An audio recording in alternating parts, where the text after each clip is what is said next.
Hi guys, welcome back. तो आज के इस वीडियो में हम इंस्टीट्यूट की दी गई मॉडल टेस्ट पेपर 2 को सॉल्व कर रहे हैं फॉर योर बिजनेस इकोनॉमिक्स पे। ठीक है, तो चलिए स्टार्ट करते हैं।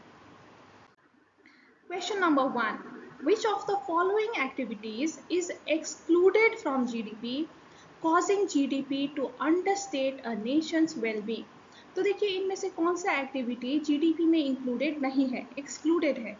ए, the services of used car dealers, the child care services provided by stay-at-home parents, the construction of new houses, या फिर government expenditure on military equipments. देखिए, जीडीपी में इंक्लूड होने के लिए ना, जो भी आप प्रोडक्शन या फिर सर्विस प्रोवाइड करो उसकी कुछ ना कुछ मार्केट में ट्रांजैक्शन होनी चाहिए, right. It should have some market value. अब देखिए, option A, C and D में हम देख सकते हैं कि दीज आर ट्रांजैक्शंस जो मार्केट में होती है, राइट। यूज्ड कार डीलर से आप सर्विस लेते हो, it is a market transaction. New house construction हो रही है, ये भी मार्केट ट्रांजैक्शन है। एंड जब गवर्नमेंट मिलिट्री इक्विपमेंट बनवाती है, राइट, तो ये भी मार्केट ट्रांजैक्शन है। लेकिन जो स्टे एट होम पेरेंट है, जैसे कि आपकी मम्मी है जो आपकी केयर करती है, ये कोई मार्केट ट्रांजैक्शन नहीं है, इसका कोई मार्केट वैल्यू नहीं होता, राइट। भले ही ये सर्विस भी इंपॉर्टेंट है एक नेशन के लिए, वेल बीइंग के लिए, बट ये जीडीपी में हम इंक्लूड नहीं करते because it is not service that is provided in the market. इसकी कोई मार्केट वैल्यू नहीं है, राइट। सो करेक्ट ऑप्शन यहाँ पे होगा option B, that this is excluded from GDP. Question number 2, which of the following is a final good or service? A, diesel fuel bought for a delivery truck. देखिए, आप एक delivery truck चलाते हो, right. जब आप diesel fuel by करते हो तो why are you buying this, ताकि आप ये डिलीवरी ट्रक में डीजल डाल के then use it to deliver goods and services. ये डिलीवरी का जो काम है ना, सर्विस है ना, ये आपके लिए फाइनल गुड एंड सर्विस है, not buying diesel fuel, right. ये तो इंटरमीडिएट प्रोडक्ट है बिकॉज इसको आप फर्दर यूज कर रहे हो to provide your main service that is delivery. So this is not a final good and service. Fertilizer purchased by a farm supply, again अगर farmer fertilizer खरीद रहे हैं तो ये फर्टिलाइजर को ये फर्दर यूज करेंगे अपने फार्म में, राइट, सब्जी उगाने के लिए। तो अगेन ये फाइनल नहीं है, इंटरमीडिएट है। अब ऑप्शन डी देखिए, Chevrolet Windows purchased by a general Motors assembly plant. Again general Motors जब ये विंडो खरीदते हैं तो ये विंडोज ये फर्दर अपने गाड़ी पे लगाएंगे, राइट, एंड फिर एक फाइनल प्रोडक्ट, एक फाइनल ऑटोमोबाइल वो बना के देंगे। तो अगेन यहाँ पे ये विंडो क्या हो जाता है, इंटरमीडिएट गुड हो जाता है, नॉट फाइनल। लेकिन जब आपको कोई हेयर कट प्रोवाइड करता है, राइट, आपका जो नाई है वो हेयर कट प्रोवाइड करता है, तो वो फाइनल सर्विस है जिसके लिए आप उसको पैसे देते हो, राइट। इससे फर्दर अब उसको और कुछ नहीं करना है ये हेयर के साथ, है ना। So this is a final good and service. So correct option is option C. Question number 3, gross investment refers to private investment minus public investment, net investment plus replacement investment, net investment after it has been inflated for changes in the price level, या फिर net investment plus net exports। देखिए, gross हम कैसे निकालते हैं, gross होता है हमेशा net plus depreciation, right. Net value में जब हम डेप्रिसिएशन ऐड करते हैं तो हमें ग्रॉस मिलता है। अब देखिए, यहाँ पे हमें ग्रॉस इन्वेस्टमेंट निकालना है, तो हमें क्या करना पड़ेगा, जो नेट इन्वेस्टमेंट है ना उसमें हमको ऐड करना पड़ेगा रिप्लेसमेंट इन्वेस्टमेंट, क्योंकि रिप्लेसमेंट इन्वेस्टमेंट का मतलब ही डेप्रिसिएशन होता है।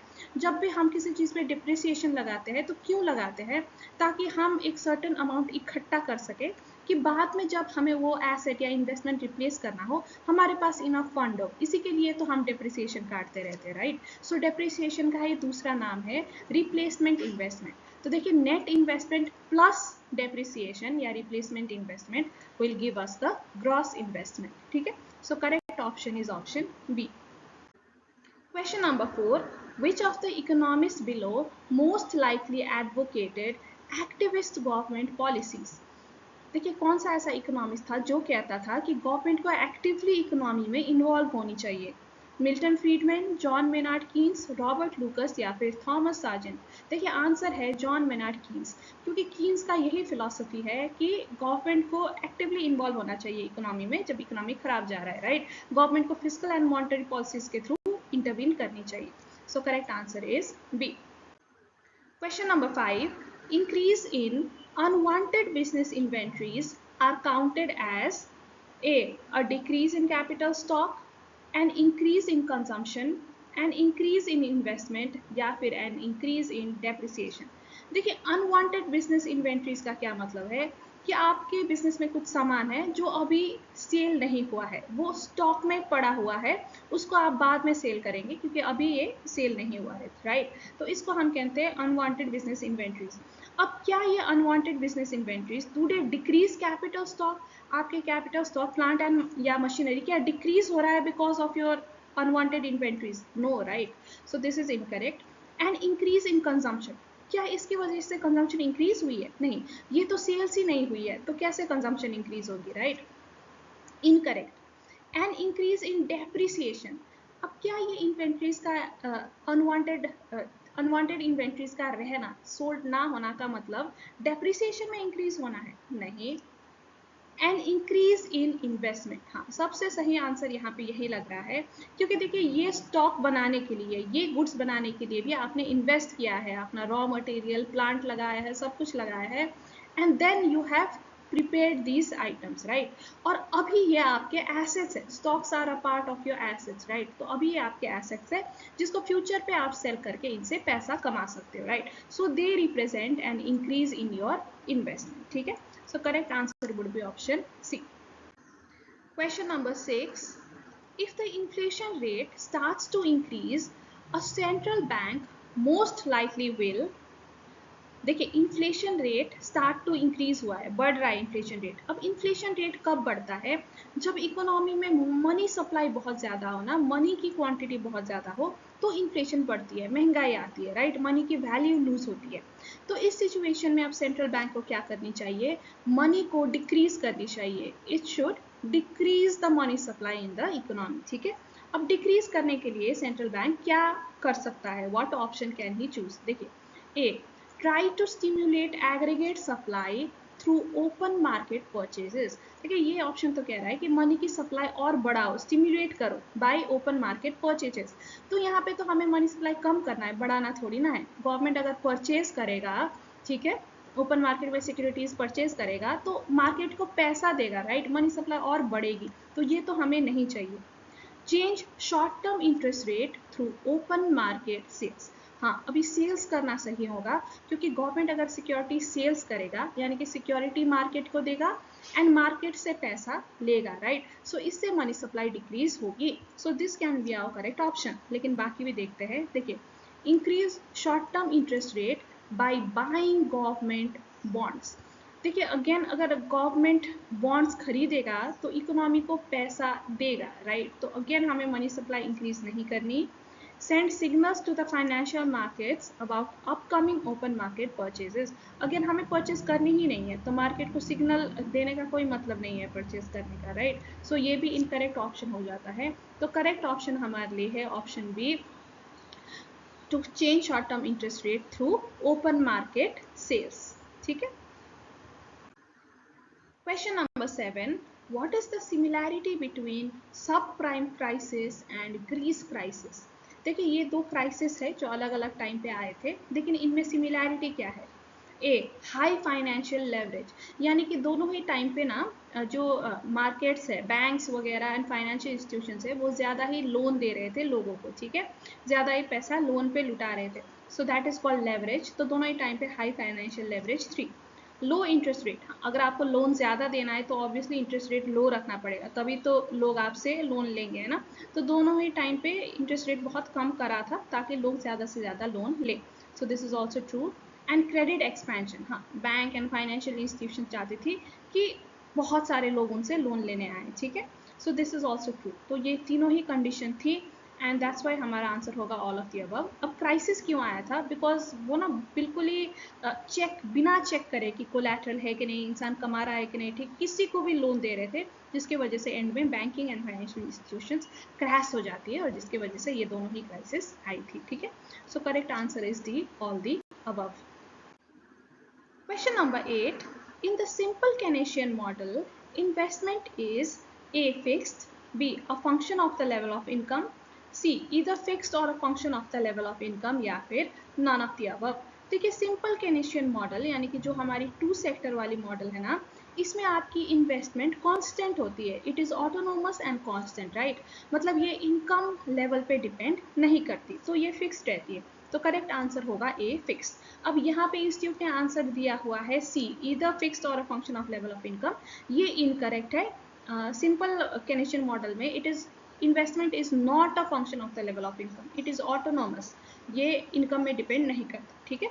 So that's why correct answer A ही होगा, यहाँ इंस्टीट्यूट ने गलत आंसर दिया है। Question number 9. What is the main objective of a tax? Increase in consumption, increase in production, raising public revenue या reduction in capital formation?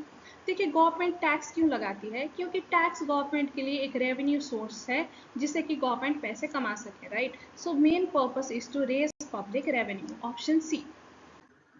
Question number 10. Which of the following is a measure of fiscal policy? A public expenditure, B CRR, C SLR या फिर D bank rate? देखिए CRR, SLR and bank rate ये तीनों ही आपकी monetary policy tools है, they are not your physical policy tools. Physical policy tools है public expenditure, usually expenditure, tax and जो डेट है, यही तीन टूल होते हैं जिनसे कि गवर्नमेंट अपनी फिजिकल पॉलिसी चलाती है, ठीक है। So correct answer is option A. Question number 11. Inflation occurs whenever aggregate demand rises, the price of any commodity rises, the average price of most goods and services rises, या फिर the tax rate is lower than the government spending rate. देखिए inflation हम उस situation को कहते हैं जहाँ पे most goods and service, economy के बहुत सारे गुड्स एंड सर्विसेज की जब प्राइस राइज होती है ना, तो हम उसे इन्फ्लेशन कहते हैं, यानी कि महंगाई बढ़ रही है, ठीक है। ये ऑप्शन भी ठीक है कि एग्रीगेट डिमांड इस टाइम पे राइज होता है एंड देखिए एनी गिवन कमोडिटी की प्राइस राइज हो रही, लेकिन देखिए अगर एक आध कमोडिटी की ही प्राइस राइज होती है तो हम उसे इन्फ्लेशन नहीं कहेंगे। अगर एक आध कमोडिटी की ही डिमांड राइज होती है तो हम उसे इन्फ्लेशन नहीं कहेंगे। इन्फ्लेशन का जो एग्जैक्ट डेफिनेशन, प्रॉपर डेफिनेशन है ना, वो है कि इकोनॉमी की मोस्ट गुड्स एंड सर्विसेज की प्राइस राइज होनी चाहिए, तब जाके हम उसे इन्फ्लेशन कहेंगे। जब एवरेज प्राइस, यानी कि अगर हम इकोनॉमी की सारी गुड्स एंड सर्विसेज की एवरेज निकालें ना, तो अगर वो एवरेज ही इंक्रीज हो रही है then we call it inflation, ठीक है। So correct answer is option C. Question number 12. A most favored nation status doesn't necessarily refer to same and equal economic treatment, non-discriminatory treatment, same tariff rates applicable या फिर uniform civil code.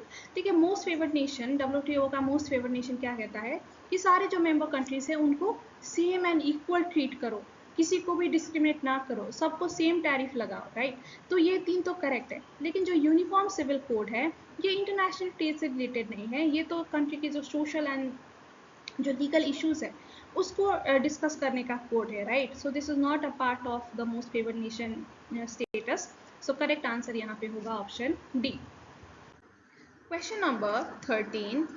The book named An Inquiry into the Nature and Causes of Wealth of the Nations was published in 1885, 1776, 1845 या 1775? देखिए ये 1776 में publish हुई थी and it was written by Adam Smith, जिसको हम फादर ऑफ इकोनॉमिक्स भी कहते हैं। Question number 14.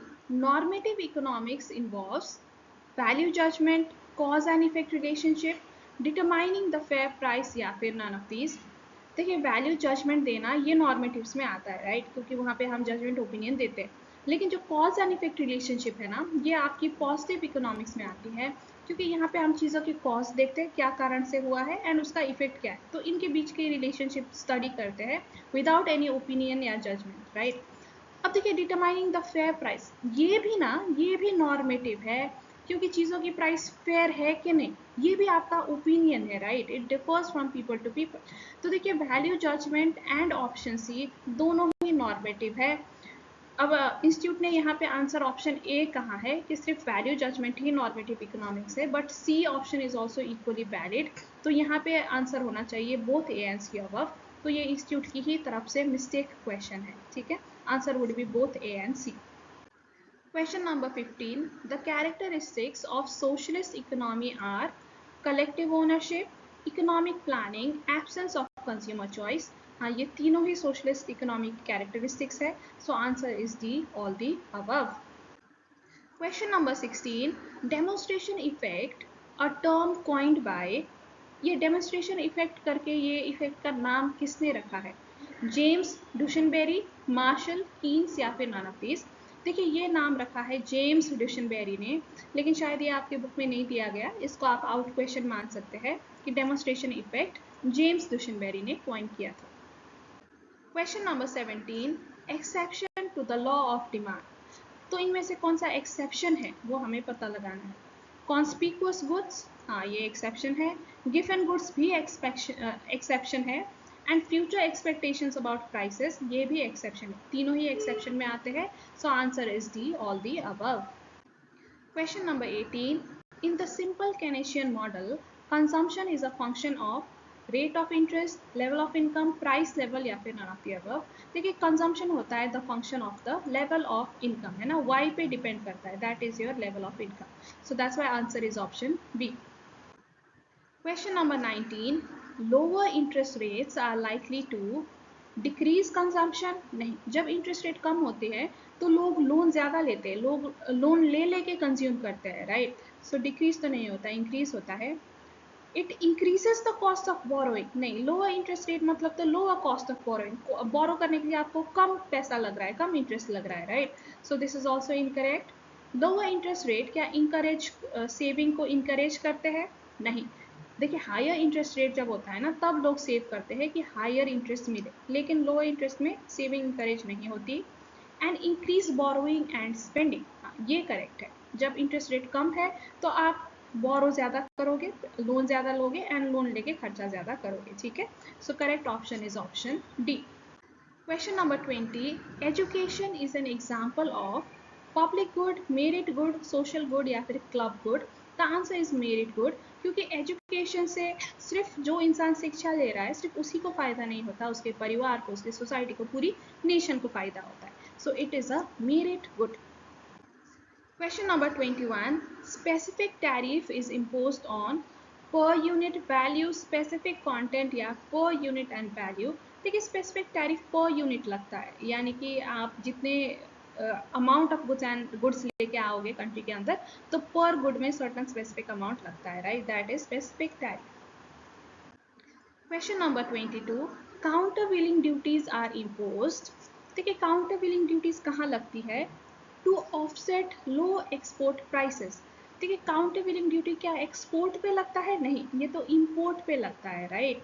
जब कोई भी फॉरेन की सामान इतनी कम प्राइस में इंपोर्ट हो रही है कि हमारी डोमेस्टिक इंडस्ट्रीज को नुकसान हो रही है तो तब हम काउंटर व्हीलिंग ड्यूटीज लगाते हैं ना, तो एक्सपोर्ट में नहीं लगाते। To offset high export prices, again export पे लगाते ही नहीं, चाहे लो हो चाहे हाई हो, ठीक है? To offset low import prices, हाँ ये करेक्ट है कि जब इंपोर्ट की गई बाहर की विदेशी सामान बहुत सस्ती हो जाती है ना तो डोमेस्टिक इंडस्ट्री बचाने के लिए हम काउंटर व्हीलिंग लगाते हैं। हाई प्राइसेस में लगाने की जरूरत नहीं है, लो प्राइसेस में लगाने की जरूरत है। So correct option is answer C. Question number 23. Making an importing country to go through frustrating experience. देखिए तो क्या चीज़, इनमें से क्या चीज़ एक इंपोर्टिंग कंट्री को फ्रस्ट्रेटिंग एक्सपीरियंस प्रोवाइड करता है? Trade related investment measures, distribution restrictionism, restriction on post sale services या फिर एडमिनिस्ट्रेटिव रेगुलेशंस? ठीक है, एडमिनिस्ट्रेटिव रेगुलेशंस जो है ना वो फ्रस्ट्रेटिंग होता है क्योंकि बहुत सारे रूल्स एंड रेगुलेशंस फॉलो करने होते हैं before importing, so which makes it frustrating, right? So correct option is answer D. Question number 24. Increasing import cost by regulating foreign exchange comes under financial measure, safeguard measure, distribution restriction या फिर administrative measures? देखिए import cost को यहाँ पे कैसे increase किया जा रहा है? Not through tax but by regulating foreign exchange. जो हमारी फॉरेन एक्सचेंज है ना, जैसे कि एक डॉलर कितने रुपए में, how much rupees will make $1, तो वो चीज़ें ही हम यहाँ पे टेम्पर कर रहे हैं, चेंज कर रहे हैं, तो ये आपका आता है फाइनेंशियल मेजर जहाँ पे आप फॉरेन एक्सचेंज को ही रेगुलेट कर रहे हो। अगर हम इंपोर्ट कॉस्ट इंक्रीज कर रहे होते बाय अप्लाइंग टैरिफ तो फिर ये सेफ गार्ड मेजर में आ सकता था, राइट? लेकिन यहाँ पे तो हम टैरिफ या टैक्स नहीं लगा रहे, हम डायरेक्टली फॉरेन एक्सचेंज को ही चेंज कर रहे हैं, right? So that is your financial measure, ठीक है? So option A is correct. Question number 25. Dumping implies देखिए डंपिंग का मीनिंग क्या है? A, duties imposed by importing country on cheaper foreign goods. देखिए ऐसे ड्यूटी को हम क्या कहते हैं? एंटी डंपिंग ड्यूटी कहते हैं, है ना? तो ये डंपिंग का मीनिंग तो नहीं है, ये तो एंटी डंपिंग ड्यूटी का मीनिंग है, ठीक है? सो ये इनकरेक्ट हो जाता है।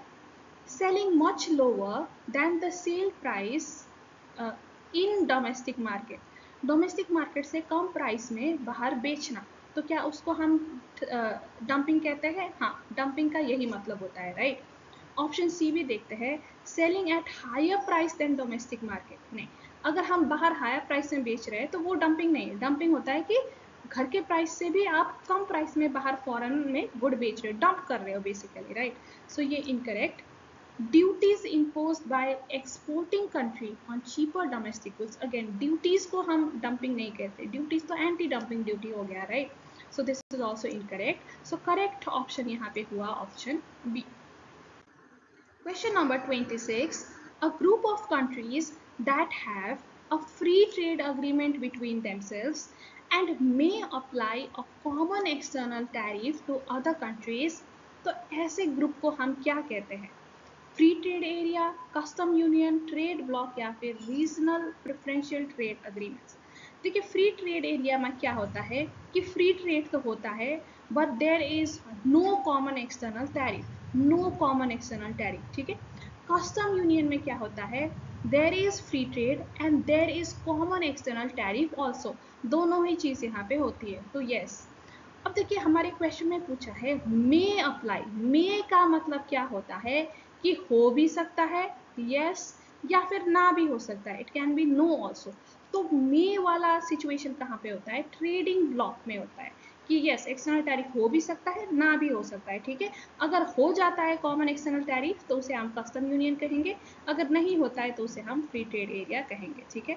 तो क्योंकि यहाँ पे मे वर्ड यूज हुआ है इसलिए हमारा आंसर होगा option C. Question number 27. Under which union they have or follow a common monetary policy and fiscal policy? Economic union, custom union, common market या फिर ऑल दी अबव। देखिए जब हमारी मॉनिटरी एंड फिजिकल पॉलिसी भी common होने लग जाए ना तो ऐसे यूनियन को हम इकोनॉमिक यूनियन कहते हैं, ठीक है? So correct answer is A. Question number 28. National treatment principle NTP says, देखिए नेशनल ट्रीटमेंट प्रिंसिपल क्या कहता है कि देखिए एक देश में दो तरीके के गुड्स हो सकते हैं, राइट? जो गुड्स देश के लोग यूज करते हैं, एक तो डोमेस्टिक गुड्स जो कंट्री में ही बनाया गया, राइट? एंड दूसरा जो वो यूज करते हैं दैट इज इम्पोर्टेड गुड्स जो बाहर से आया हुआ है ना?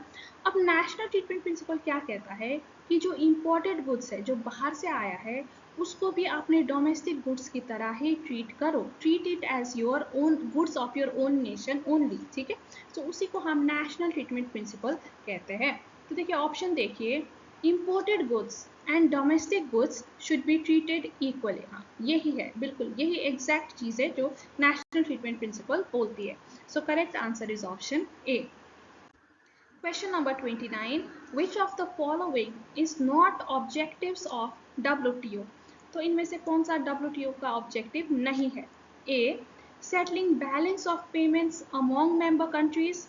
देखिए बैलेंस ऑफ पेमेंट्स यानी कि कंट्री के बीच में लेन देन हो सकती है, राइट? किसी को कितना देना बाकी है, किसी से कितना लेना बाकी है, तो वो पेमेंट को सेटल करना यानी कि एक कंट्री के बिहाफ में पैसा देना या पैसा लेना, क्या वो WTO का काम है? नहीं, ये WTO का काम नहीं है। This is not an objective, ठीक है? तो करेक्ट आंसर हमारा यही ऑप्शन लग रहा है, but let's look at the other option also. To increase the transparency of decision making process, हाँ ये तो WTO कर सकता है कि ट्रांसपेरेंसी ले आओ इंटरनेशनल ट्रेड्स में। To cooperate with other major international economic institution involve in global economic management, again यहाँ पे भी देखिए ग्लोबल इकोनॉमिक मैनेजमेंट की बात हो रही है, तो ये WTO करा सकता है क्योंकि एम ही यही है कि वर्ल्ड के ट्रेड को आसान करना है, इंटीग्रेट करना है। To help developing countries benefit from global trading system, तो ये भी ऑब्जेक्टिव है। देखिए BCND तो क्लियरली WTO का ऑब्जेक्टिव है लेकिन ए नहीं है। सो हमारा करेक्ट आंसर होगा option A. Question number 30. The total member countries under WTO currently, तो करेंटली WTO में कितने मेंबर कंट्रीज है? 164, 171, 169 या 161? The answer is 164. Total 164 member countries है. Question number 31. Which of the following is known as broad money? M1, M2, M3 या फिर M4? देखिए internationally हम M3 को ब्रॉड मनी कहते हैं. देखिए भले ही M4 is more broad than M3, right. India के कॉन्टेक्स्ट में M4 इज मोर ब्रॉड, लेकिन दुनिया के कई सारे कंट्रीज में ना M4 होता ही नहीं है. वो M4 कैलकुलेट ही नहीं करते. उनके सिर्फ M1, M2, M3 करके ही 3 मेजर्स होते हैं. ठीक है, तो इसलिए इंटरनेशनली अगर हम ब्रॉड मनी की बात करें तो M3 को ब्रॉड मनी कहा जाता है. भले ही इंडिया में M4 इज ब्रॉडर, हमें पता है, लेकिन अब हमें इंटरनेशनल टर्मिनोलॉजी से भी तो रूबरू होना चाहिए ना. तो internationally M3 would be the broad money. तो इसलिए ब्रॉड मनी भी हम किसको कहते हैं? M3 को ही कहते हैं. ठीक है, so correct option is option C. Question number 32. Money supply refers to the sum of money held by public, banks, government या फिर आरबीआई. देखिए मनी सप्लाई होता है कि जो जनता के हाथ में कितना पैसा है उसको हम मनी सप्लाई कहते हैं ना. सो correct answer is A, public. Question number 33. The supply of money is a flow variable, stock variable, a combination of stock and flow variable या फिर कैनॉट बी कैटेगराइज्ड. देखिए जो मनी सप्लाई है ना, it is a stock variable, क्योंकि money supply को हम at a point of time calculate करते हैं कि आज के दिन में जनता के हाथ में कितने पैसे हैं, एट दिस पर्टिकुलर मोमेंट कितना पैसा है, उसको हम सप्लाई ऑफ मनी कहते हैं. क्योंकि सप्लाई ऑफ मनी इतने फिकल है ना, ये चेंज होती रहती है, आज अलग होगा, कल अलग होगा. ठीक है, तो जब भी हम सप्लाई ऑफ मनी की बात करेंगे तो हम एक टाइम एंड डेट तो के बात करेंगे कि money supply at this day, at this point. ठीक है, so that's why it is a stock variable. Question number 34. M1 does not include time deposit with the banking system, currency in circulation, demand deposit with the banking system या फिर other deposits with RBI. देखिए M1 में ना बहुत ज़्यादा liquid money आता है जिसको हम इजीली कैश में कन्वर्ट कर सके, या तो कैश हो या तो ऐसी चीज़ जो हम क्विकली कैश में कन्वर्ट कर सके. अब टाइम डिपॉजिट जो है ना, टाइम डिपॉजिट होता है कि आप सर्टन टाइम के लिए बैंक में जमा करा रहे हो और उस टाइम के भीतर आप नहीं निकाल सकते, वो टाइम खत्म होने से पहले you can not take out your money. तो ये तो लिक्विड नहीं हुआ ना, so that's why we do not consider it in M1. ठीक है, so it does not include time deposit with the banking system. Question number 35. Reserve money is supplied by. Reserve money जिसको हम monetary base भी कहते हैं या high powered money भी कहते हैं, ये कौन सप्लाई करता है? आरबीआई, गवर्नमेंट, कमर्शियल बैंक या फिर वर्ल्ड बैंक. देखिए ये सप्लाई करता है आरबीआई, एक देश के सेंट्रल बैंक सप्लाई करता है. ठीक है. Question number 36. Calculate M3 from the following money aggregates. तो देखिए यहाँ पे कुछ हमें मनी एग्रीगेट्स दिया हुआ है, हमें M3 निकालनी है. तो M3 में क्या क्या आएगा? देखिए करेंसी विद पब्लिक, हाँ ये आएगा because this is a part of M1 and M1 is also included in M3, right. Similarly other deposits with RBI भी आएगा. बैंकर्स डिपॉजिट विद आरबीआई ये M3 में नहीं आता, क्योंकि बैंकर्स डिपॉजिट ना एक्चुअली मनी सप्लाई का पार्ट ही नहीं है, ये रिजर्व मनी में आता है. ठीक है, money supply is only that money which is with public, है ना. तो बैंकर के deposit with RBI, this is not something which is with public, so this want form a part of money supply aggregates. Okay. Demand deposit ये भी M3 में आएगा and time deposit भी आएगा, क्योंकि M3 is much more less liquid than M1, right. तो time deposit भी हम इसमें इंक्लूड कर लेते हैं. तो ये 4 एग्रीगेट्स आएंगे. ठीक है, this one, this one, this one and this one. तो चारों को ऐड करो and that will give you the M3. तो यहाँ पे आपका आंसर होगा option B, this will be the answer. Question number 37. If the required reserve ratio is 20%, currency in circulation is 800 billion, demand deposits are 2000 billion, and excess reserves total 2 billion, find the value of money multiplier. देखिए यहाँ पे आपको reserve ratio भी दिया हुआ है R, right. Currency in circulation and demand deposit दिया हुआ है जिससे कि आप करेंसी डिपॉजिट रेशियो निकाल सकते हो, एंड एक्सेस रिजर्व भी दिया हुआ है जिससे आप एक्सेस रिजर्व रेशियो निकाल सकते हो. तो जब तीनों ही रेशियो दिया हुआ है तो मल्टीप्लायर हम कैसे निकालेंगे? Multiplier will be equal to 1 plus C R plus E plus C. ठीक है, देखिए अब R तो हमें यहाँ पे पता है 20% है, राइट? 20% मीन्स 0.20। अब CD ratio, currency deposit ratio कैसे निकालेंगे? टोटल करेंसी ले लो 800 divided by total demand deposits ले लो, that is your 2000, right? So this will give us 0.4। And excess reserves ratio कैसे निकालेंगे? देखिए एक्सेस रिजर्व रेशियो होता है आपका, जो एक्सेस रिजर्व्स का वैल्यू है 2 billion divided by your total deposits यानी कि 2000। ठीक है, so this will give us 0.001। तो सारे वैल्यू आ गए, तो मल्टीप्लायर निकालो। Multiplier is equals to 1 plus C यानी कि 0.4 डिवाइडेड बाय आर यानी कि 0.20 प्लस ई 0.001 प्लस सी 0.4। तो इसकी अगर आप कैलकुलेट करके वैल्यू निकालोगे, सो this will be somewhere around 2.33, इतना कुछ वैल्यू आएगा। अब ये तो आपके ऑप्शन में ही नहीं दिया हुआ, लेकिन अगर आप ये ऑप्शन केयरफुली देखोगे तो 2.5 यहाँ पे 2 बार दिया हुआ, तो हम ये मान सकते हैं कि एक जो 2.5 है ये मिस्टेक करा है इंस्टीट्यूट ने, और इसमें 2.3 होना चाहिए। ठीक है, तो करेक्ट आंसर फिर हमारा ऑप्शन ए 2.3 होगा। तो ये आप खुद क्वेश्चन करेक्ट करके फिर करेक्ट ऑप्शन टिक करिएगा। Question number 38, bank earn a profit on the difference between interest charged to depositors and interest offered to borrowers। देखिए ये गलत है, क्योंकि पहले तो डिपॉजिटर जो बैंक के पास पैसे जमा करते हैं उनसे हम इंटरेस्ट चार्ज नहीं करते, उनसे बैंक इंटरेस्ट चार्ज नहीं करता, उनको बल्कि इंटरेस्ट देता है ना।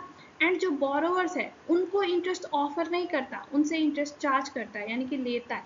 तो ये बिल्कुल स्टेटमेंट ही गलत हो जाता है। ठीक है, option B, interest charge on loans and interest paid on deposits. अब ये करेक्ट है, डिपॉजिट में इंटरेस्ट बैंक पे करता है एंड लोन में चार्ज करता है, और यही जो इंटरेस्ट का डिफरेंस है ना, यही बैंक का प्रॉफिट होता है। ठीक है, यानी कि देखिए आपने कितना इंटरेस्ट अंदर लिया, how much interest did you take on loan, जो भी बैंक ने लोन दिया उससे बैंक को इंटरेस्ट आता है, राइट? ये बैंक की इनकम हो गई। एंड जो भी बैंक में लोग डिपॉजिट करते हैं, इससे बैंक को इंटरेस्ट बाहर देना पड़ता है। ये इंटरेस्ट बैंक के अंदर आता है, ये इंटरेस्ट बैंक को बाहर देना पड़ता है, राइट? तो ये दो इंटरेस्ट का गैप ही, ठीक है, अगर लोन का इंटरेस्ट ज़्यादा बैंक लेता है एंड डिपॉजिट में कम बाहर देता है, तो इन दोनों का जो गैप है ना, यही बैंक के लिए क्या होता है? प्रॉफिट। ठीक है, so correct answer is option D. Question number 39, FII inflow will impact. FII inflow यानी कि जो फॉरेन इंस्टीट्यूशनल इन्वेस्टर्स है ना, वो हमारे देश में पैसा लगा रहे, इन्वेस्ट कर रहे हैं, तो इससे क्या इम्पैक्ट होगा? Balance of payment, physical deficit, government revenue या फिर बैंक की इनकम। देखिए इससे बैलेंस ऑफ पेमेंट अफेक्ट होगा। जो FFI इनफ्लो है ना, इसको हम capital account balance of payment भी कहते हैं। ठीक है, तो ये बाहर से अंदर पैसा आया हुआ है कैपिटल अकाउंट में, सो ये हमारे बैलेंस ऑफ पेमेंट को अफेक्ट करेगा, यानी कि what we have to give back. और देखिए जब ये हमारे पास पैसा इन्वेस्ट करते हैं तो हमें इंटरेस्ट भी बाहर देना पड़ता है, राइट? एंड बाद में ही कैपिटल निकाल के फिर वापस भी दे जाएंगे। सो हमारा जो लेन देन है ना फॉरेन कंट्रीज से, फॉरेन कंट्रीज के लोगों से, वो अफेक्ट होता है इससे। ठीक है, और बैलेंस ऑफ पेमेंट यही होता है। Question number 40, FDI implies short term investment, medium term investment, long term investment या both short and long term investment। FDI यानी कि फॉरेन डायरेक्ट इन्वेस्टमेंट, जहाँ पे हम अपना बिजनेस का ब्रांच ही स्टार्ट करते हैं दूसरे कंट्रीज में, राइट? तो ऑब्वियसली हम लॉन्ग टर्म सोच के ही कर रहे हैं, so it is a long term investment. Question number 41, which of the following statement is false regarding FPI, foreign portfolio investment के regarding, which is wrong? A, speculative in nature। हाँ, ये speculative होता है क्योंकि यहाँ पे हमारा बस शॉर्टकट में पैसे कमाने का हमारा इच्छा होता है, राइट? कि क्विकली पैसे हम कमा सकें। इन्वेस्टमेंट इन फाइनेंशियल एसेट, जी हाँ, क्योंकि यहाँ पे हम कोई रियल एसेट्स में इन्वेस्ट नहीं कर रहे हैं, हम अपना ब्रांच नहीं खोल रहे हैं, हम कोई कैपिटल में इन्वेस्ट नहीं कर रहे हैं, राइट? हम तो किसी कंपनी के शेयर्स में कर रहे हैं, सो उसको हम फाइनेंशियल एसेट कहते हैं।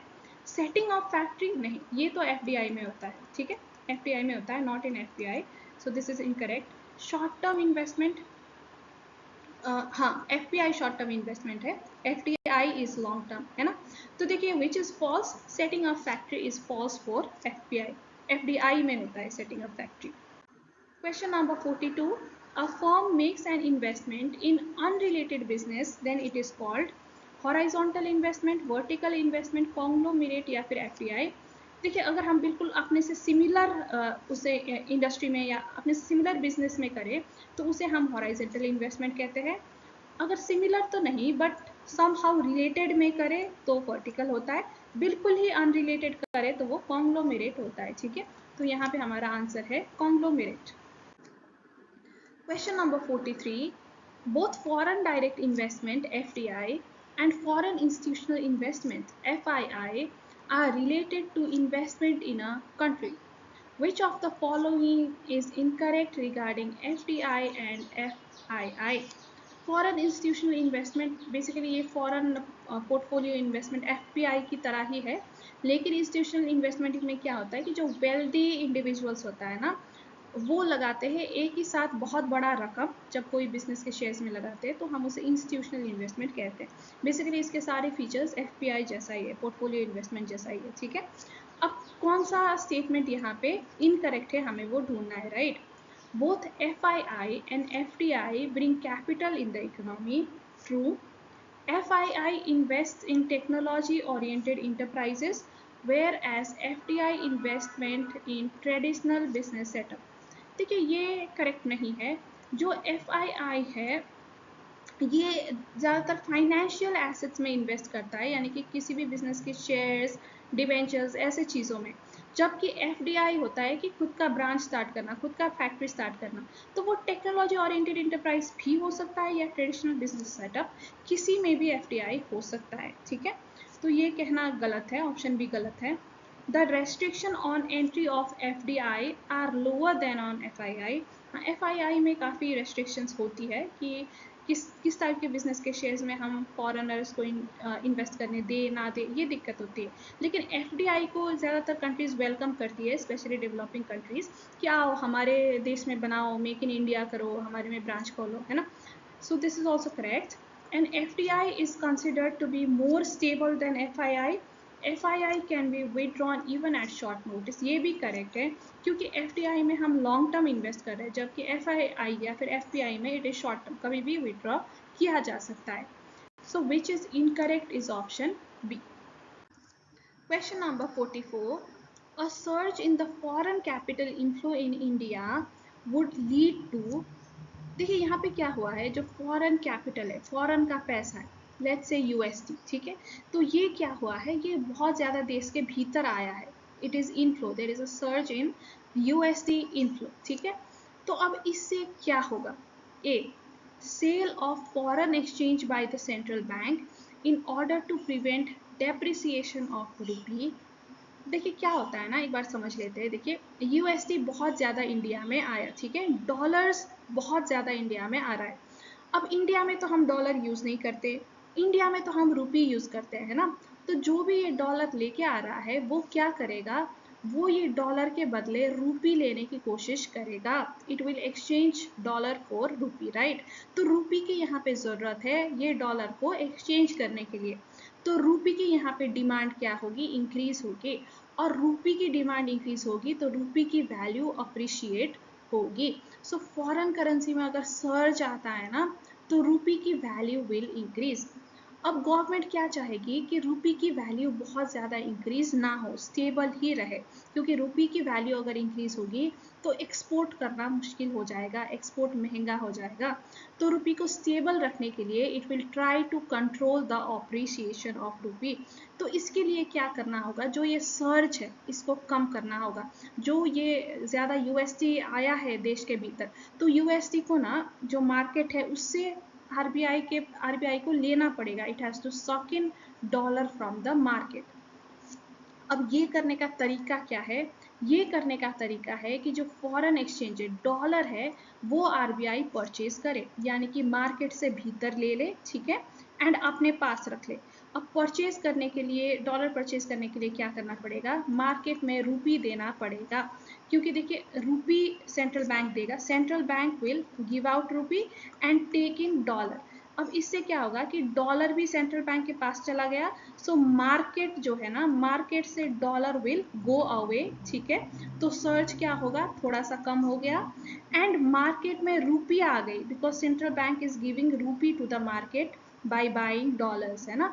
तो रूपी की सप्लाई मार्केट में इंक्रीज हो गई, राइट। तो इससे जो रूपी की अप्रिसिएशन हो रही थी, ज़्यादा डिमांड ज़्यादा हो रही थी, वो भी बैलेंस हो जाएगा, ठीक है। So what will the central bank do, it will purchase foreign exchange, ठीक है, in order to prevent appreciation of rupee. So correct answer होगा ऑप्शन डी।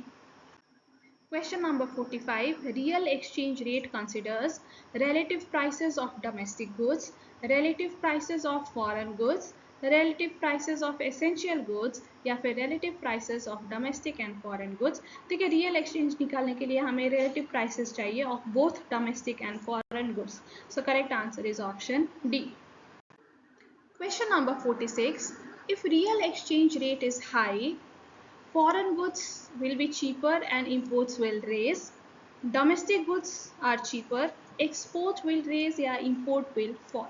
देखिए रियल एक्सचेंज रेट हाई होने का क्या मतलब है कि देखिए हमारे कंट्री में एक गुड के मुकाबले how many foreign goods can we buy. Let's say we can buy 2 foreign goods, ठीक है। अब देखिए हमारे एक्सचेंज रेट एक के बराबर 2, so exchange rate is high. Similarly एक गुड के मुकाबले अगर हम 3 फॉरेन गुड्स एक्सचेंज कर सके, सो अगेन हम कहेंगे foreign the real exchange rate is high. लेकिन अगर एक के मुकाबले हम सिर्फ 0.5 ही एक्सचेंज कर सके, तो हम इसे कहेंगे कि real exchange rate is low, ठीक है। अब क्वेश्चन कह रहा है कि रेट हाई है, लेट्स से एक इंडियन गुड के बदले हम 2 फॉरेन गुड ले सकते हैं। अब ऐसा कब होगा, जब फॉरेन गुड सस्ती है तभी तो ऐसा होगा ना, सस्ती है तभी तो एक हमारी इंडियन गुड के बराबर हम 2 ले सकते हैं, क्योंकि सस्ती। अब महंगी होती तो हम 2 थोड़ा ना ले पाते, right. So this means real exchange rate is high means कि फॉरेन गुड्स चीपर है, और अगर फॉरेन गुड्स चीपर है तो देश के लोग ज़्यादा फॉरेन गुड्स खरीदना चाहेंगे, सो इम्पोर्ट्स विल रेज, ठीक है। So correct answer is option A. Question number 47.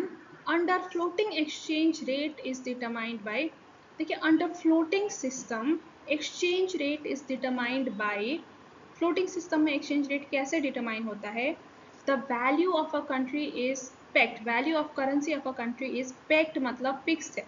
तो क्या floating exchange rate में fix किया जाता है, no। Market forces will determine, yes। IMF या world bank will determine, again no। देखिए फ्लोटिंग में फ्रीली एक्सचेंज रेट को फ्लो करने दिया जाता है एंड मार्केट के हिसाब से हाई लो होता रहता है, right. So market forces will demand, जो रुपी या डॉलर की या जो भी फॉरेन एक्सचेंज जो भी है, राइट, तो उसकी जो सप्लाई एंड डिमांड है उसके बेसिस में एक्सचेंज रेट डिटरमाइन होगा, फ्लोटिंग एक्सचेंज रेट डिटरमाइन होगा। So correct answer is option B. Question number 48. If rupee is depreciating against the dollar, RBI will sell the dollar, RBI will cut the repo rate, government prints more currency या RBI will purchase the dollar। देखिए रूपी क्या हो रहा है, depreciate, value कम हो रही है, यानी कि डॉलर की वैल्यू बढ़ रही है। डॉलर की वैल्यू कब बढ़ेगी, जब डॉलर की डिमांड इंक्रीज होगी, है ना। तो अब ये सिचुएशन प्रिवेंट करने के लिए what we have to do, we have to decrease the demand. Demand को बैलेंस करना ज़रूरी है, तो इसके लिए हम क्या करेंगे, जो डॉलर है ना इसकी सप्लाई को इंक्रीज कर देंगे ताकि डिमांड एंड सप्लाई मैच हो जाए एंड डॉलर पे जो प्रेशर है वो कम हो जाए, ठीक है। सो एक्सेसिव डिमांड को मीट करने के लिए we need to increase the supply of dollar. तो सप्लाई कैसे इंक्रीज होगा, when RBI will sell the dollar, है ना। देखिए जब आरबीआई क्या करेगा, जब ये सेल करेगा डॉलर, तो मार्केट में क्या होगा, देखिए मार्केट में RBI will give out dollar, so market में डॉलर ही डॉलर होगा, है ना। एंड इसके बदले में आरबीआई विल टेक रूपी फ्रॉम मार्केट, तो रूपी मार्केट से कम हो जाएगा, ठीक है। तो देखिए अब डॉलर की यहाँ पे सप्लाई इंक्रीज हो गई तो डॉलर की डिमांड बैलेंस हो जाएगी, एंड रूपी मार्केट से ले लिया तो रूपी की जो सप्लाई है मार्केट में, तो सप्लाई ऑफ रूपी डिक्रीज होएगी, राइट। और जब किसी भी चीज़ की सप्लाई डिक्रीज होती है तो प्राइस में कैसा प्रेशर होता है, अपवर्ड्स। सो रूपी की वैल्यू धीरे धीरे अप्रिशिएट होने लगेगी। ठीक है, so correct option would be यहाँ पे ए कि मार्केट में डॉलर को सेल कर दो। Question number 49. Which of the following is not a determinant of exchange rate? Inflation, capital flows, repo rate या फिर डोमेस्टिक कंजम्पशन। देखिए एक्सचेंज रेट यानी कि दो कंट्रीज के बीच की करेंसी की वैल्यू, राइट, कि हम कितने में एक्सचेंज करेंगे। अब inflation, capital flows and repo rate तो इसको अफेक्ट करती है, लेकिन डोमेस्टिक कंजम्पशन नहीं करती, क्योंकि अब देश के अंदर कितना कंजम्पशन हो रहा है वो फॉरेन के रेट को इतना अफेक्ट नहीं करता। ठीक है, so correct answer is option D. Question number 50. If real exchange rate is high, it might lead to current account deficit, fiscal deficit, current account surplus या फिर increase in foreign exchange reserves। देखिए real exchange rate high होने का मतलब जो हमारी domestic good है, right, हमारी प्राइस क्या है, हाई है, एंड जो फॉरेन गुड है, फॉरेन गुड, ठीक है, इसकी प्राइस क्या है, लो है। अब इसकी वजह से क्या होगा, if our price is high, हमारी गुड फॉरेनर्स को महंगी हो जाएगी, right, so exports will decrease, and foreign goods की प्राइस कम है, मतलब हमारे लिए फॉरेन गुड सस्ता पड़ रहा है, right, so we will import more, so import will rise. अब देखिए इंपोर्ट तो बढ़ रहा है, एक्सपोर्ट कम हो रहा है, पैसे बाहर ज़्यादा जा रहा है, अंदर कम आ रहा है, तो इसकी वजह से क्या होगा, करेंट अकाउंट डेफिसिट होगा। So correct answer is option ए। ठीक है, बहुत सारी ये foreign and real exchange rate के क्वेश्चंस दे दिए, और कहीं तो ये आउट क्वेश्चन है क्योंकि इतनी डीपली हमारी बुक में एक्सप्लोर नहीं किया है इसको, बस सरफेस लेवल ऊपर ऊपर से ही हमें समझाया है, तो ये किसी और के टेस्ट से एक्चुअली लिया हुआ क्वेश्चन है। तो आप इतनी ज़्यादा ये फॉरेन एक्सचेंज के क्वेश्चन देख के ना घबराइएगा, कुछ कुछ तो बिल्कुल डिफिकल्ट थे, जो इसके पहले के हो गए सेल डॉलर बाई डॉलर, तो ये काफ़ी डिफिकल्ट क्वेश्चन है। ठीक है, और ये आउट क्वेश्चंस है, तो एग्जाम में इतने डिफिकल्ट टफ लेवल की पूछी जाने की चांसेस कम है, तो आप इतना ना घबराइए, और पूछी भी जाएगी तो एक आध, ऐसा नहीं कि 8-10 फॉरेन एक्सचेंज से रिलेटेड ही क्वेश्चन पूछी जाए, ऐसा नहीं होगा। ठीक है, so guys now before we move on I would like to announce कि मैंने अपने वेबसाइट में बिजनेस इकोनॉमिक्स की टेस्ट सीरीज लॉन्च किया है, जहां पे आपको चैप्टर वाइज टेस्ट मिलेगा। ठीक है, और यहाँ पे ऑल टुगेदर 1700 से भी आपको ज़्यादा एमसीक्यूज मिलेंगे। तो ये जो टेस्ट सीरीज है ना, ये सिर्फ एक क्वेश्चन बैंक नहीं है, यहाँ पे आपको टेस्ट देने हैं, इसके बाद आपको स्कोरिंग मिलेगी, आपकी परफॉर्मेंस एनालिसिस होगी कि क्या आपने इजी क्वेश्चंस रॉन्ग किए हैं या एक्चुअल में डिफिकल्ट क्वेश्चंस रॉन्ग किए हैं, अपने पीयर्स के मुकाबले आप कहाँ खड़े हो। ठीक है, ये सारे एनालिसिस आपको मिलेगा, एंड यहाँ पे ईच एंड एवरी क्वेश्चन की आपको एक्सप्लेनेशन भी मिलेगी, वो भी डिटेल में और इजी लैंग्वेज में, कि आपको सारे अपने मिस्टेक्स समझ आ जाएंगे। और अगर आपको नहीं भी आता है, आपको कोई एमसीक्यू में डाउट भी होता है, तो मैं भी अवेलेबल रहूंगी एज अ मेंटर आपके सारे डाउट सॉल्व करने में। सिर्फ मेरे ही एमसीक्यूज के नहीं, कोई इंस्टीट्यूट के एमसीक्यूज के क्वेश्चन में आपको डाउट है, कोई और टीचर के एमसीक्यू में डाउट है, तो वो भी सारे मैं आपको गाइड करूंगी, हेल्प करूंगी, सही आंसर आपको बताऊंगी। क्योंकि जो भी मेरे टेस्ट सीरीज लेंगे ना, उनका एक अलग सा व्हाट्सएप ग्रुप बनेगा। ठीक है, और वो ग्रुप में हम फ्रिक्वेंटली डिस्कस करते रहते हैं, जो भी बच्चों की डाउट्स होती है एमसीक्यूज में या कॉन्सेप्ट में भी, तो मैं वहाँ पे उनको अच्छे से गाइड करूंगी। और ये सब आपको मिल रहा है सिर्फ ₹250 में। ठीक है, अब ये जो आपके टेस्ट सीरीज है, इसमें सारे पीवाईक्यूज, एमटीपीज, आरटीपीज क्वेश्चन भी ऑलरेडी इंक्लूडेड है। तो ये करने के बाद आपको कोई और सोर्स से करने की, प्रैक्टिस करने की जरूरत ही नहीं है, बस इतना कर लो, it is more than enough for your exam, और आप इसमें बहुत अच्छे एग्जाम में स्कोर ले आ सकते हैं। और मैं तो हूँ ही, मैं भी आपको गाइड करूंगी। ठीक है, ईच एंड एवरी स्टेप जहाँ पे आप अटकते हैं, तो एज अ मेंटर आप मेरे से हेल्प ले सकते हो। एंड देखो, इसका फ्री ट्रायल भी अवेलेबल है, तो आप ट्राई करके देख सकते हो। ठीक है, चैप्टर 1 के एमसीक्यूज जो फर्स्ट टेस्ट है वो फ्री ट्रायल बेसिस में अवेलेबल है, तो ट्राई करके देखो, और अच्छा लगे तो सीए सिंड्रेला क्लासेस ये वेबसाइट रहा, यहाँ जाके आप परचेज कर सकते हो। एंड और भी आपको कोई टेस्ट सीरीज के रिगार्डिंग दिक्कत है, तो आप मेरे को टेलीग्राम या व्हाट्सएप कर सकते हो।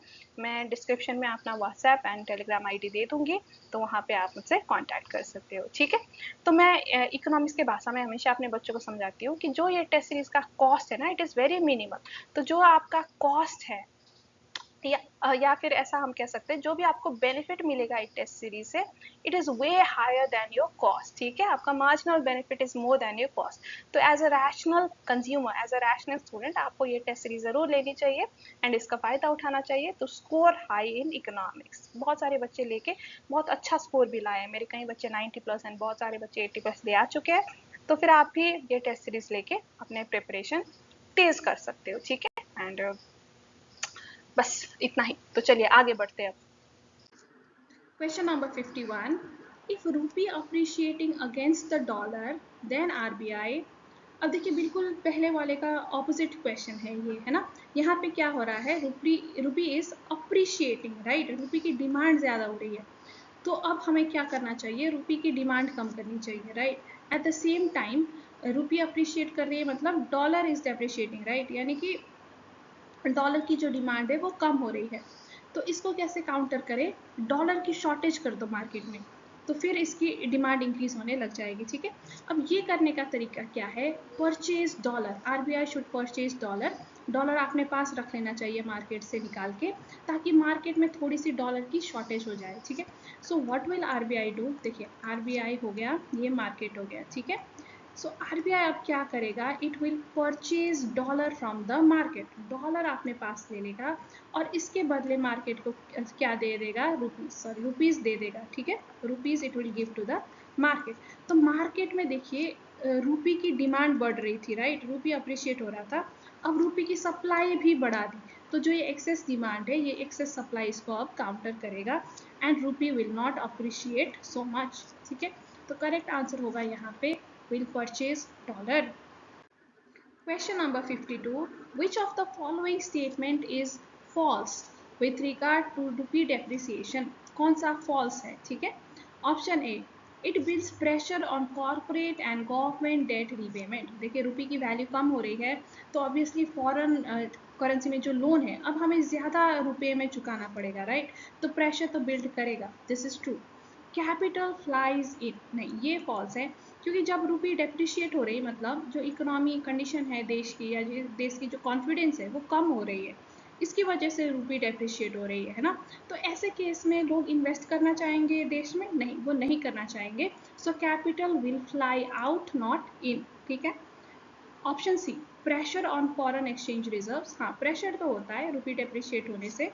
And imports will become costly, हाँ हमें फॉरेन चीज़ खरीदना पड़ेगी तो अब ज़्यादा रुपी देना पड़ेगा।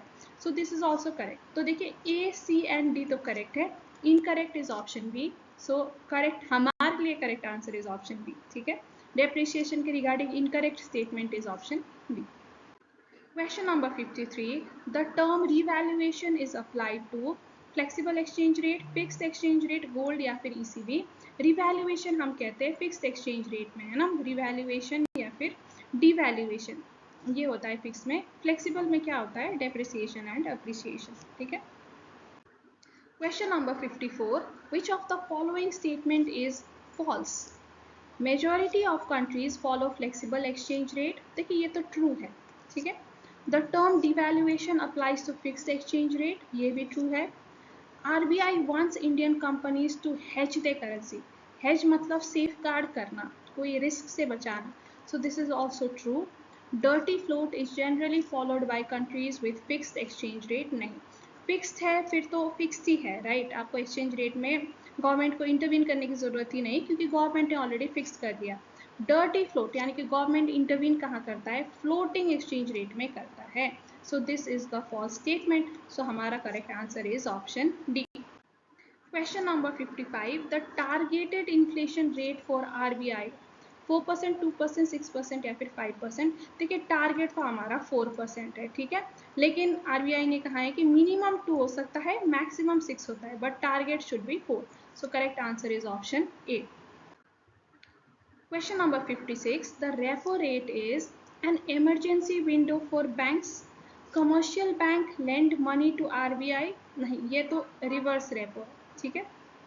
Commercial banks rediscount the bill of exchange with RBI, ये अगेन बैंक रेट है, this is not repo rate, ठीक है। रीडिस्काउंटिंग बैंक रेट को कहते हैं। RBI lends money to commercial bank, हाँ ये this is the repo rate, ठीक है। तो correct answer is option D. Question number 57. Open market operations imply buying and selling securities by RBI, buying and selling securities by commercial banks, buying and selling securities by investors या फिर buying and selling securities by government। देखिए open market operation में buying and selling is done by RBI on behalf of the government, लेकिन करता कौन है, RBI करता है, ठीक है। So correct answer is option A. Question number 58. MSF rate is higher than repo rate, higher than CRR, higher than reverse repo rate या फिर higher than SLR. देखिए CRR एंड SLR ये तो क्या है, ये तो आपके रिजर्व रेट से कि इतना रिजर्व कमर्शियल बैंक को इतना पैसा एज अ रिजर्व रखना है ना. लेकिन जो repo, reverse repo and MSF है ये लोन से रिलेटेड रेट से, राइट. अब रेपो रेट क्या है कि RBI normal course of operation के दौरान जो कमर्शियल बैंक को लोन देता है, राइट, उसको हम रेपो रेट कहते हैं. लेकिन एमएसएफ कब होता है, इमरजेंसी रेट है ये, ठीक है. जब कमर्शियल बैंक को बहुत ज़्यादा इमरजेंसी में फंड चाहिए तब आरबीआई यहाँ पे प्रोवाइड करेगा थ्रू एमएसएफ. तो ऑब्वियसली जब इमरजेंसी में प्रोवाइड कर रहा है तो यहाँ पे इंटरेस्ट भी हायर लेगा, है ना. नॉर्मल कोर्स में जब प्रोवाइड कर रहा है, इमरजेंसी में प्रोवाइड कर रहा है, तो कहाँ पे रेट ज़्यादा लेगा, इमरजेंसी में, right. So it will be higher than the repo rate. Correct answer is option A. Reverse repo rate से तो हायर है ही, क्योंकि रिवर्स रेपो रेट ही रिवर्स रेपो से हायर होता है, राइट. तो भले ही टेक्निकली तो ये करेक्ट है, बट यहाँ पे मोर अप्रोप्रिएट ऑप्शन ए ही होगा कि रेपो से भी हायर है एमएसएफ, ठीक है. रेपो से हायर है मतलब ऑब्वियसली रेपो, रिवर्स रेपो से तो हायर है ही. Question number 59. CRR should be maintained in cash, gold, bonds या इक्विटी. देखिए CRR बहुत ही लिक्विड फॉर्म में मेंटेन करना होता है, so it should be maintained in cash. Question number 60. Bank rate is the rate at which commercial bank lends to RBI, RBI lends to commercial bank, RBI lends to government या फिर RBI lends to foreign bank. Bank rate is where RBI lends to commercial banks, ठीक है. या तो bank rate या तो repo rate, ये दो रेट के through RBI can lend to commercial banks. Question number 61. Reverse repo rate is equal to CRR, equal to bank rate, equal to MSF या फिर lower than repo rate. Answer is lower than repo rate. क्योंकि repo rate में तो देखिए RBI is providing loan to commercial bank, right. So obviously ये high rate RBI charge करेगा. Reverse repo rate is जहाँ पे कमर्शियल बैंक आरबीआई के पास पैसा जमा करा रहे हैं, right. So it is like deposit में जो इंटरेस्ट है ना, it is like that only. ये होता है लोन में इंटरेस्ट. सो ऑब्वियसली लोन में इंटरेस्ट हायर चार्ज करेगा आरबीआई एंड डिपॉजिट में कम देगा, ठीक है. So it is lower than repo. Question number 62. MPC यानी कि monetary policy committee comprises dash members 3, 5, 6 या 4. The answer is 6. Question number 63. SLR should be maintained in bonds, equity, gold या cash. देखिए SLR को बहुत ज़्यादा लिक्विड होने की ज़रूरत नहीं है, it can be somewhat liquid. तो ज़्यादातर बॉन्ड्स में ही लोग बैंक्स रखना प्रेफर करते हैं SLR. So it is maintained mostly in bonds. Question number 64. The reverse repo rate is RBI borrows from government, commercial bank lends money to RBI, commercial bank rediscounts the bill of exchange with RBI या RBI lend money to commercial bank. The answer is option B, right. जहाँ पे commercial bank lend कर रहे हैं तो उसे हम reverse repo कहेंगे. जब RBI lend करती है तो repo, commercial bank करती है तो reverse repo. और ये जो रीडिस्काउंट है ना, ये अगेन ये बैंक रेट में होता है, ठीक है. एंड रीडिस्काउंट में आरबीआई रीडिस्काउंट करता है, not commercial bank. Okay, so correct option यहाँ पे ऑप्शन बी होगा. Question number 65. The total value of output of a country will be equal to market prices, consumption, investment या national income. That will be equal to national income, ठीक है. Question number 66. Nominal GDP considers current prices, base year prices, current and base year prices या फिर nominal में हम current लेते हैं which includes inflation also, ठीक है. So 66 answer is A. Question number 67.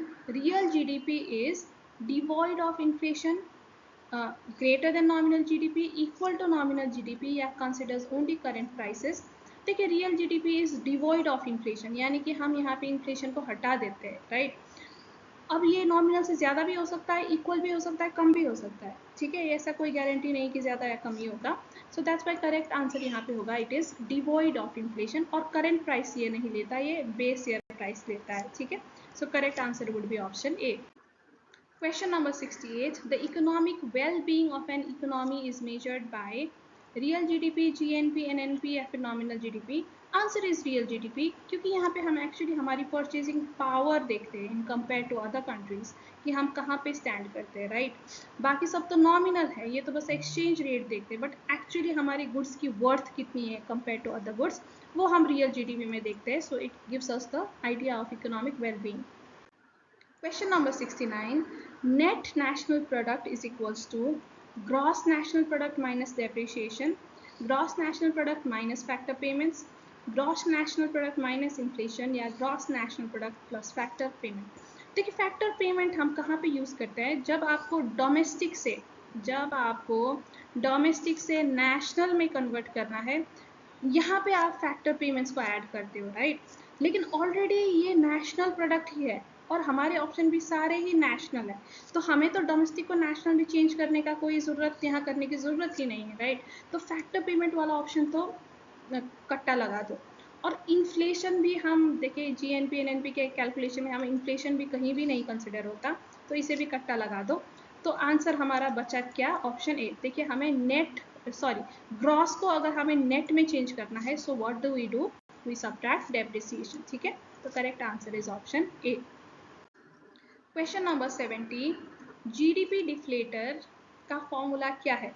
Nominal GDP by real GDP into 100, real GDP by nominal GDP into 100, nominal GDP plus real GDP divided by real GDP into 100, या nominal minus real divided by nominal into 100। So इसका simple सा formula है, that is option A, nominal divided by real into 100। Question number 71. Who does the calculation of national income of our country? Ministry of Finance, Ministry of Commerce, Central Statistics Office या फिर नीति आयोग। ये करता है Central Statistics Office.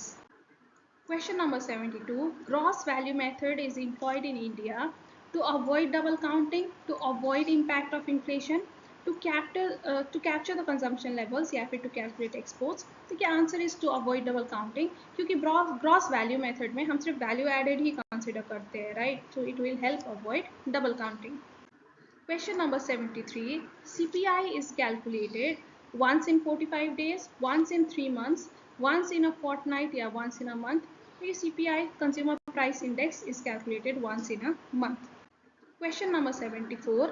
Which of the following is an example of transfer payment? Money wages तो यानी कि जो आप वेज दे रहे हो काम के बदले, so it is not transfer payment. Minimum support wages, again कुछ काम किया होगा तभी wages मिल रहा है, so it is not free that government is giving. Unemployment allowance, तो यहाँ पे देखिए बेरोजगार लोगों को फ्री में अलाउंस दे रहा है, so this is transfer payment. Brokerage commission is not transfer payment, क्योंकि ब्रोकरेज सर्विस लेने के बाद आप कमीशन दे रहे हो, right. So this is not free, so free में जो हो रहा है वो है option C. Question number 75. If net factor income of a country is negative, then we can say national income will be less than domestic factor income, national income will be more than domestic factor income, national income will be exactly equal to domestic factor income, या फिर national income will be greater than exports. देखिए net factor income from abroad negative है, so NFIA is negative, right. अब देखिए हम national income कैसे निकालते हैं, national income is equals to domestic income plus NFIA, है ना। अब अगर ये NFIA नेगेटिव है, so national income will be domestic income minus NFIA, है ना। सो नेशनल इनकम यहाँ पे क्या हो गया, डोमेस्टिक इनकम से कम हो गया, सो it will be less than domestic factor incomes. Question number 76. Factor cost implies market price minus net indirect taxes, market price minus depreciation of fixed asset, market price minus net factor income from abroad, या market price minus transfer payment। देखिए factor cost हम तब निकालते हैं when we subtract net indirect taxes from market price, ठीक है। Question number 77. Which of the following statements is true with regard to intermediary goods? It cannot be used to produce other goods. नहीं, intermediary तो use होता ही है other goods produce करने के लिए। It can be sold directly to final purchasers. नहीं, final goods sell करते हैं। It leads to problem of double counting. Whose price is greater than final goods? नहीं, intermediate की final goods से greater कैसे हो सकती है, right? So double counting की problem ले आ सकती है अगर हम सिर्फ वैल्यू एडेड ना ले तो, राइट। तो डबल काउंटिंग हो सकती है अगर हम फाइनल भी कंसिडर करें एंड इंटरमीडिएट दोनों कंसिडर करें, so it can lead to double counting. So correct answer is option C. Question number 78. Match the following. देखिए अब ये क्वेश्चन में ना हमें कोई ऑप्शन नहीं दिया, बस जोड़ा मिलाने को दिया है। तो चलिए box A and box B को जोड़ा मिला देते हैं। फिश कल्चर, देखिए फिश कल्चर अब कहाँ पे आएगा है बॉक्स बी में।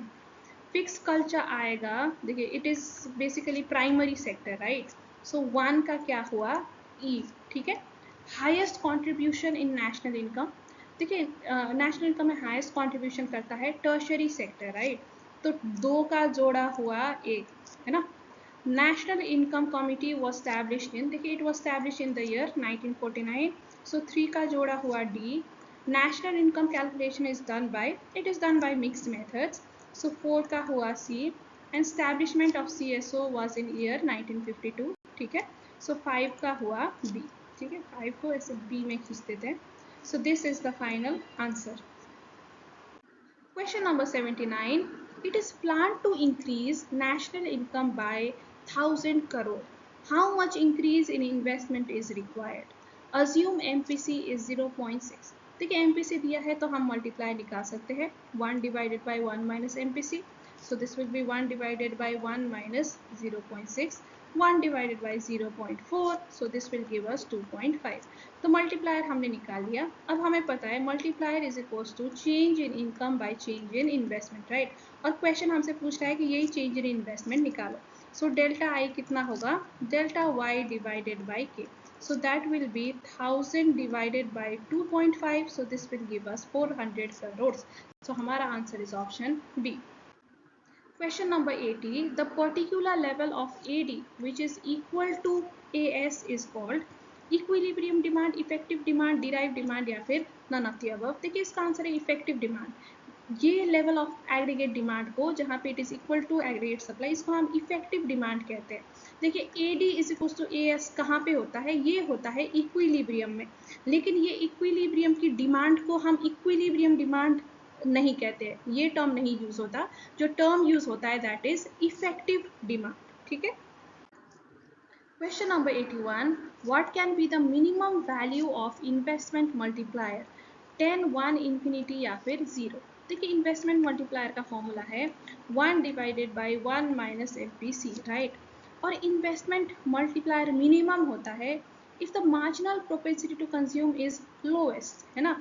अब MPC की वैल्यू ना इट रेंजेस बिटवीन 0 to 1 और लोएस्ट MPC क्या है 0। तो लोएस्ट हम यहाँ पे डाल के देख लेते हैं 1 minus 0 that will give you 1 by 1, so this will be 1। तो देखिए मिनिमम वैल्यू ऑफ मल्टीप्लायर क्या होगा, it will B 1 even if marginal propensity is 0। अगर मार्जिनल प्रोपेंसिटी लोएस्ट है 0 है तब भी मल्टीप्लायर का वैल्यू क्या होगा 1, सो this is the minimum value. Question number 82. Which of the following is the most accurate definition of supply side policies? Policies that aim to increase the supply of goods and services in an economy, policies that oppose Keynesian demand management policies, policies that increase production in an economy, या policies that aim to increase the productive capacity। देखिए supply side policies का मकसद ये होता है कि production करने की कैपेसिटी ही इंक्रीज हो जाए। अगर कैपेसिटी इंक्रीज होगी तो प्रोडक्शन एंड सप्लाई दोनों आपसे आप ही इंक्रीज हो जाएगी, ठीक है। So correct answer is option D. Question number 83. Which of the following statements do not apply to supply side policies? They seek to improve the institutional framework of the economy to improve its production capacity. ये तो correct है। They aim to improve efficiency of factors of production to increase potential growth. ये भी correct है। They shift the long run supply curve to the right, यानी कि supply increase करना चाहते हैं, production increase करना चाहते हैं। So this is also right. They can result in demand pull inflation. देखिए ये डिमांड साइड पॉलिसीज की कंसर्न है, नॉट सप्लाई साइड पॉलिसीज। तो ये which does not apply would be option D. Question number 84. Which of the following is not considered an advantage of supply side policies? Makes factor market work more efficiently. This is an advantage. Increases economic growth without increasing inflation, क्योंकि capacity ही increase करे, we are not just increasing demand, right? So this is also correct. Can help avoid stagflation, correct. Tax cut improve incentives and can be costly for the government। देखिए tax is related to fiscal policy which is your demand side policy, तो ये supply side policy की बात नहीं है। It is not an advantage of supply side policy, so correct answer would be option D। देखिए supply side policies के बारे में आपकी बुक में इतने डिटेल में दिया ही नहीं है, तो ये सारे आपके आउट क्वेश्चंस ही आप मान सकते हो। आप थोड़ा सा अपने जनरल नॉलेज या फिर थोड़ा जो भी आपने पढ़ा है चैप्टर में उसके अंदाजे में इसका आंसर कर सकते हो, बट ये किसी और के सिलेबस से उठाए गए क्वेश्चन है। अगेन इंस्टीट्यूट ऐसा ही करता है, देखता नहीं कि अपने सिलेबस में क्या है, तो कभी भी कुछ भी क्वेश्चन दे देता है, कभी कभार विच is not even taught in your books, but क्या करें, अब दिया है तो सॉल्व तो करना ही पड़ता है, राइट। सो यहाँ पे correct answer would be option D. Question number 85. Which of the following is not an example of market based supply side policies? देखिए मार्केट बेस्ड पॉलिसीज होता है कि हम मार्केट को थोड़ा सा इम्प्रूव करके how can we improve the production capacity, ठीक है, जहाँ पे गवर्नमेंट को पॉलिसीज ले आके ज़्यादा इंटरवीन ना करना पड़े। तो which is not an example, देखिए policies to improve competition, competition improve करेंगे तो अपने आप we will be able to produce more and more efficiently, right. So this is a market based. Policies to increase infrastructure, again अगर हम infrastructure increase करेंगे तो supplies के अपने आप ये ज़्यादा प्रोड्यूस करने लग जाएंगे। And provide incentive to set up, again अगर हम सिर्फ इंसेंटिव प्रोवाइड करेंगे, जैसे कि कोई भी इंसेंटिव हो सकता है, मॉनिटरी इंसेंटिव या ऐसा कुछ, तो ऐसा कुछ प्रोवाइड करेंगे तो सप्लाईज अपने आप आके they will start doing their business, right. Government को यहाँ पे बहुत ज़्यादा इंटरवीन करके खुद के पैसे खुद के पॉलिसीज लगाने की ज़रूरत नहीं पड़ेगी। लेकिन देखिए policies to allow labour market to work more efficiently, अब यहाँ पे गवर्नमेंट को अपनी पॉलिसीज के थ्रू करना पड़ रहा है एंड मार्केट के थ्रू नहीं हो रहा है। सो करेक्ट आंसर हो रही है ऑप्शन बी। अगेन ये आउट क्वेश्चन है, देखिए आपके सिलेबस में है ही नहीं ये चीज़, मुझे नहीं पता ऐसे क्वेश्चन क्यों दे देते हैं, बेकार में स्टूडेंट्स के दिमाग खराब, स्टूडेंट्स को टेंशन हो जाती है कि क्या है, कहाँ से आया है, right. So I really don't like this habit of ICI, क्या करें। Question number 86. What is meant by the potential output of the economy? Its productive capacity, its institutional framework, its infrastructure या फिर investment in human capital. Potential output मतलब इसकी productive capacity क्या है? What is the maximum capacity जो ये produce कर सके, right? वही हम potential output कहते हैं कि इससे ज़्यादा तो produce ही नहीं कर सकते, ठीक है। Question number 87. What is meant by the institutional framework of an economy? The maximum capacity of the economy in production process, the level of investment in human capital, the system of formal laws, regulations and procedures that shape economic activity या फिर subsidies and tax concession used to improve employment in assisted areas of economy. देखिए institutional framework में क्या आता है, सारे जो laws है, रेगुलेशंस है, प्रोसीड्योर्स है, जो हमारी इकोनॉमिक एक्टिविटी को शेप करे, ये सारे इंस्टीट्यूशनल फ्रेमवर्क में आते हैं। So correct answer is option C. Question number 88. Which of the following policies is least likely to lead to an increased investment in technology? Technology में इन्वेस्टमेंट इंक्रीज करना है तो क्या पॉलिसी यहाँ पे काम आएगा? Improved communication in the labour market, देखिए लेबर मार्केट से कम्युनिकेशन का टेक्नोलॉजी में इन्वेस्टमेंट का क्या लेना देना, right. So this is incorrect.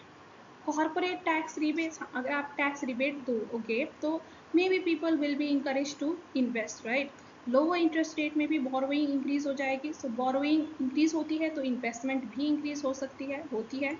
Spending on research and development on technology will also help to increase investment. तो ये तीन तो इंक्रीज कर सकते हैं but option A will not, so correct answer is option A. Question number 89. Policies used to target specific key exporting industries in order to achieve economic growth in that sector is likely to have which of the following effects? Lowering national debt, cause or budget surplus, increase employment rates in that sector and improve the current account balance, increase employment rate in that sector and worsen the current account balance। देखिए अगर हम specific industry को target करके उसको growth करेंगे तो उस sector में एम्प्लॉयमेंट रेट इंक्रीज होगी, right. And it will improve the current account balance also, क्योंकि उस सेक्टर से एक्सपोर्ट इंक्रीज होगी, राइट। सो एक्सपोर्ट अगर इंक्रीज होगी तो जो हमारा करेंट अकाउंट का बैलेंस है, राइट, वो इम्प्रूव होगा, है ना, जो डेफिसिट का गैप था वो कम होता जाएगा। So correct answer is option C. Question number 90. Which policies promote research and development R&D for private sector firms and universities in order to improve productive capacity of the economy? Competition policies, industrial policies, incentive related policies या market based policies? देखिए हमें किसको encourage करना है, research and development कौन कर रहा है? फर्म्स एंड यूनिवर्सिटीज कर रहे हैं, राइट? देखिए यूनिवर्सिटी, अब यूनिवर्सिटी को कंपटीशन पॉलिसी, इंडस्ट्रियल पॉलिसी या मार्केट बेस्ड पॉलिसी से क्या करना, राइट? लेकिन अगर हम इंसेंटिव प्रोवाइड करें कि आपके रिसर्च में हम इंसेंटिव प्रोवाइड करेंगे, will provide some monetary benefits, will reduce your taxes और वॉट एवर, तो फिर यूनिवर्सिटीज इंकरेज होंगे करने के लिए, right? So correct answer is option C. Question number 91. Which of the following is not an example of a policy designed to encourage competition? तो इनमें से कौन सा कंपटीशन को इंकरेज नहीं करता? ए, डीरेगुलेशन। देखिए डीरेगुलेशन होता है कि जो गवर्नमेंट की अननेसेसरी रेगुलेशन है ना, आप उसे हटा रहे हो, तो ये तो कंपटीशन को इंकरेज करता है। ट्रेड लिबरलाइजेशन, अगेन आप लिबरल बना रहे हो ट्रेड को, so you are encouraging competition. Anti monopoly regulation, again आप मोनोपोली बनने नहीं दे रहे हो, सो कंपटीशन को ही इंकरेज कर रहे हो। लेकिन रिड्यूसिंग इनकम टैक्स का कंपटीशन से डायरेक्टली कोई लिंक नहीं है, सो करेक्ट आंसर होगा option C. Question number 92. The distributive function of the budget is related to the basic function of dash of an economy produces goods and services. What? For whom? How? या फिर all of the above. देखिए distributive मतलब होता है किसके लिए, for whom should we produce, किसको distribute करें, right? So answer is for whom. Question number 93. During recession, the government dash its expenditure or dash taxes so that aggregate demand is boosted up. देखिए recession के दौरान demand हमें बढ़ाना पड़ेगा, right? बढ़ाने के लिए क्या करना पड़ेगा? गवर्नमेंट को खर्चा तो इंक्रीज करना पड़ेगा एंड टैक्स कम करना पड़ेगा ताकि लोग खर्चा करें, है ना? So government will have to increase its expenditure and decrease taxes so that aggregate demand is boosted up. So correct answer is option A. Question number 94. Government's stabilization intervention may be through dash. Monetary policy only, fiscal policy only, both A and B या फिर none of the above. देखिए government तो physical policy के through ही करेगा, monetary policy तो RBI के purview में आता है, not government. So correct answer would be option B. Question number 95. EVA Digital Assistance Robot of HDFC Bank is intermediate good, consumer good, capital good या फिर none of these. देखिए जो ये रोबोट है ना, ये बेसिकली आपका एक मशीनरी है, एक AI है, एक टूल है, राइट? जिसके थ्रू बैंक सर्विस प्रोवाइड करता है to many people and many times, है ना? तो ये कैपिटल की तरह ही काम कर रहा है, which helps in further production of services, ठीक है? So it will be considered a capital good. Question number 96. Mr. Ram grows tomatoes for home consumption. The activity is A. Excluded from GDP in order to avoid double counting. देखिए इसमें double counting कैसे हो रहा है? सो ये तो गलत है. Excluded from GDP because an intermediate good is involve. नहीं, ये इंटरमीडिएट गुड नहीं है, ये खुद की फाइनल कंजम्पशन के लिए बनाया गया है. Productive but is excluded from GDP because no market transaction occurs. हाँ ये करेक्ट है. देखिए प्रोडक्टिव तो है क्योंकि कुछ उगाया है, राइट? लेकिन इसका कोई मार्केट ट्रांजेक्शन नहीं है, खुद के खाने के लिए उगाया है. So this is not included in the GDP. So this is the correct answer. Included in GDP because it reflects production is incorrect, क्योंकि हम इसको इंक्लूड नहीं करेंगे. Question number 97. The Cambridge approach to quantity theory is also known as cash balance approach, Fisher's theory, classical approach या Keynesian approach. इसको हम cash balance approach भी कहते हैं, right? Question number 98. Selling costs are essential in monopoly, monopolistic competition, perfect competition या फिर all of the above. देखिए सबसे ज़्यादा ज़रूरी होता है selling cost in monopolistic competition, क्योंकि यहाँ पे आप एडवर्टीजमेंट्स बहुत ज़्यादा कर रहे हो, मेरा प्रोडक्ट अलग है दिखाने के लिए, है ना? मोनोपोली में तो सिंगल सेलर है, तो इतना ज़्यादा सेलिंग कॉस्ट लगाने की जरूरत नहीं, और परफेक्ट कॉम्पिटिशन में तो होता ही नहीं selling cost, right? So correct answer would be option B. Question number 99. Which of the following curve cannot be U-shaped? Average total cost, average variable cost, average fix cost या फिर marginal cost. देखिए average fix cost कभी भी U shape नहीं होता, क्योंकि fix cost is continuously decreasing, तो ऐसे ये डाउनवर्ड स्लोपिंग कर्व ही रहता है. It will not rise again, ठीक है? Question number 100. The kinked demand curve theory explains that even when the demand condition dash, the price dash. देखिए kinked demand curve यानी कि ओलिगोपोली में क्या होता है कि प्राइस स्टिकी रहते, कांस्टेंट रहते, रिजिड रहते, right? So even though demand condition changes, price usually change नहीं होता. So answer would be even though demand condition change, price remains stable, ठीक है? So correct answer is option B. So with this we come to the end of the video. I hope आपको सारे MCQ समझ आ गए होंगे, लेकिन अगर आपको अभी भी डाउट है तो आप कमेंट करके पूछ सकते हैं and I will try to clarify your doubt. और अगर आपको ये वीडियो अच्छी लगी हो तो वीडियो को लाइक करिएगा, कमेंट करिएगा, फ्रेंड्स के साथ शेयर भी करिएगा एंड सब्सक्राइब ज़रूर करिएगा because we will be back with more videos soon. तो मिलते हैं आपसे जल्दी ही, तब तक के लिए bye bye and take care.